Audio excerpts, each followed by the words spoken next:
Yo, what's going on, guys? Welcome back to the channel. My name is Nick Theriot, and today I have an exciting new video for you guys. Today, we're going to ask the big question. Can you spend $10,000 per day profitably on Facebook ads in 2022? And the answer is yes. And I have an exciting new case study to show you guys for an account that I gave y'all an update on probably about a month and a half ago, where we finally hit like 5K or 10K a day. And since then, we're still been spending 10K a day every day profitably. So I want to show you guys exactly everything behind kind of like the scenes, show you guys what we did and everything, and how we're still crushing it for this particular client. So before we get started, make sure to hit the like button and hit the subscribe button for new videos every Monday, Wednesday, and Friday. That being said, let's dive into it. So spending $10,000 per day profitably on Facebook ads in 2022. Is it possible? Yes. So here's just showing you guys the ad accounts. We literally have 4 campaigns running that we're actively spending money on. We spent last month.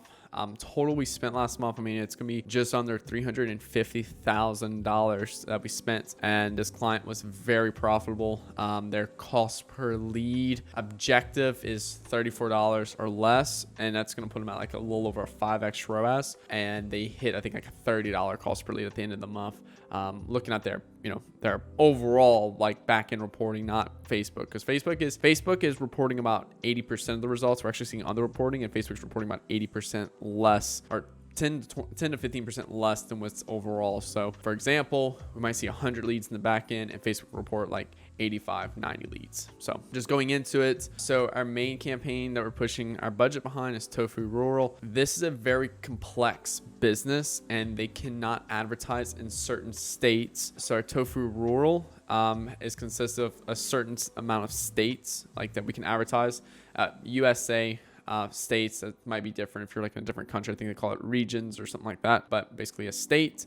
And then we also have specific verbiage we have to use for other states, so like Wyoming and Florida. So that's why they're in separate campaigns, because we only want to advertise to those states with specific type of like language and copywriting. So just give you a little backstory on the account. Jumping into our main Tofu Rural, where we spent, I think roughly, like I said, like $300 something thousand last month. We did primary spend on broad, $243,000 on broad. You can see HDB2. And then we also did have a new broad ad set. I launched literally like last day of April. And that was HDB6. Reason why is because we can't advertise in 2 states as effectively as like May 1st. So I have to remove those states, and basically I just created a new ad set when I remove those states, because I don't want to like make that like drastic of a change inside of our main broad ad set. Now, we did run interest and lookalikes for a small portion of the time, and this is something really, really interesting right here I want to show you guys. Okay, so we ran interest and lookalikes. Lookalikes was basically just like a 30-day of everything, 30-day leads, lookalike, 30-day website visitors, like all that fun stuff. And then interest is basically there's a particular interest we use, like a rural interest that we leveraged. Yeah. And both the interest and lookalikes limited the audience. I think it was like 5 to 10 million people in each one of those, whereas our broad is like 35, 40 million people. So we did have a smaller audience.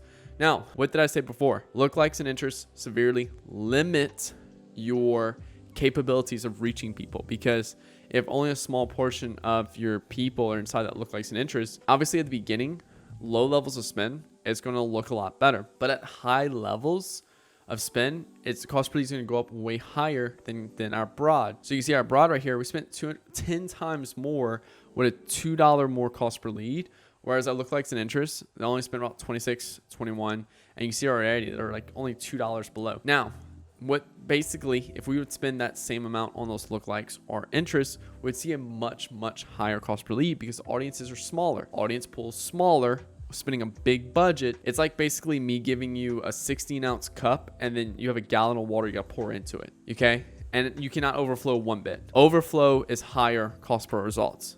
So you go pour a gallon of water in a 16-ounce cup. That's basically the effective, what you're gonna see right there, with reason why we go to broad and we get rid of like lookalikes and interests. Now, if you have a gallon water and you have 5-gallon bucket, and I say you can't overflow one bit, will you have any problem at all with overflowing? No. You get a gallon going into 5-gallon bucket, you're good. So that's the same thing with broad right here. We have a big budget, we have a lot of people we can target, and we have some really great ads. So we can just let it roll. Now, going further, below, you can see this is just basically what we're doing is we're finding top ads from our creative testing campaign, and we're dropping into our main creative testing, our main ad sets, and then we're just we're turning them off as they don't perform anymore. I think our KPI objective is like $34, and we're cutting ads off after they spend like I think like 100, 200 bucks, and if they spent if they have like a higher cost per lead, like 40 bucks. So that's just it. We're dropping our high performers, turning them off as they don't perform, and letting budget go to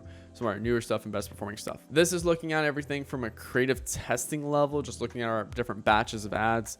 As you can see right there, you can clearly see the winners there, and you can also clearly see the stuff that's just not as hot. So if you look at like batch 28 and then you look at batch 19, this is the reason why we test everything on broad, because when you find those really good ads, like you see like batch 19, $17 cost per lead, batch 28, $34 cost per lead. Now, I know from a simple fact here, which one can I put a few hundred thousand behind versus one that, hey, if it's borderline at your KPI at creative testing, a low budget creative testing, then it's not going to be good at scale. Because again, 34, we know that performance is going to go up. Like we know cost per leads are going to go up as we spend more behind it. So creative testing, you want to see stuff that looks really good, not stuff that looks baseline or borderline bad. So that's a really big thing right there. And it's the same thing for ecom, same thing for app install, same thing for webinars, whatever you're running, it's the same thing. We do this on all of our accounts, uploaded a few case studies now, and they all do this. So, but yeah.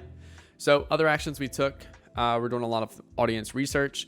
So we're spending like an hour a week in that account. The other hours, 6-7 hours a week for each client we spend on. We're doing audience research. We're scripting out and creating new ads, and then we're writing copy. So for this particular client, because of what we sell is more of like a membership, we use a lot of raw footage, and there's nothing physical about this particular service that we're getting leads for. So we're doing a lot of like raw footage, just a lot of different edits and stuff like that. Telling stories with literally raw footage from like Shutterstock. Yeah. So a lot of different copy we're testing. We're digging really deep in the audience research. So again, and like I've said this before, audience research, and people are like, oh, well, why do I need to do audience research if I'm just going broad? Well, you're missing the whole freaking point here. Audience research is about really understanding the desires, the marketing, the market momentum, what they like, what they love, what they hate, yada, yada, yada, all their pain points and stuff like that. So that way you can create some really compelling ads that use all that information essentially against them that way. So that's why we do a lot of audience research, so that way we can find new angles or different desires and stuff like that we haven't hit yet. So works pretty good. Then obviously the scripting out, the creation of the ads, leveraging storyboards, something like that. Writing copy, very simple. Have a copywriter go out there and create some new variations of ad copy. All that fun stuff right there. That's other actions we're taking to improve performance. But yeah, I think it's just really cool. Give you guys a little update. Like I said, I made a video like this, I think back in February, where we're close to $10,000. And then basically March and April, we consistently spent $10,000 per day. And then this month, I think we're going to go even higher. So we're really trying to see where that limit's at. Definitely the biggest bottleneck we're seeing is like spending $10,000 a month. You can create 3-4 new ads a month that are all winners.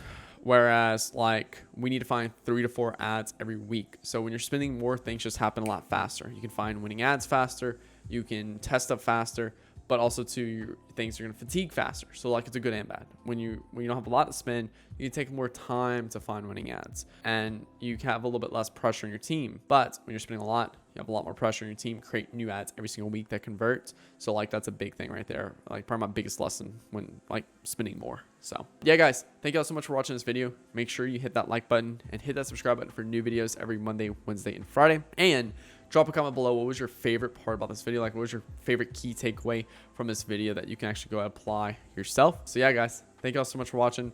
If you're making at least $50,000 per month with your business and looking to work with a leading Facebook ads agency, make sure you click the link below, book a call with me and my team. And what we'll do is we'll hop on a strategy session together, and we'll build a strategy together for your business. And you can take that strategy and run with it, or you have the option to work with us if you choose. So just putting that offer out there. Again, click the link below to get to that strategy call. Now, if you're making less than $50,000 per month, it's okay. Do not worry. These videos videos are designed to make you more money and help you scale your business. So keep watching the YouTube channel, stay subscribed and everything. And I do have a course on the horizon that's gonna be more focused around how to be a great marketer. That's gonna allow you to create some really good creatives, copy, all that fun stuff right there. That's gonna allow you to scale your business far surpass me just showing you a Facebook ads technique. And don't get me wrong, there's gonna be a bunch of Facebook ads techniques in there to where you have a clear-cut process of basically doing exactly what I do in that way. So again, thank you guys so much for watching. My name is Nick Theriot. Peace. Talk to you guys later.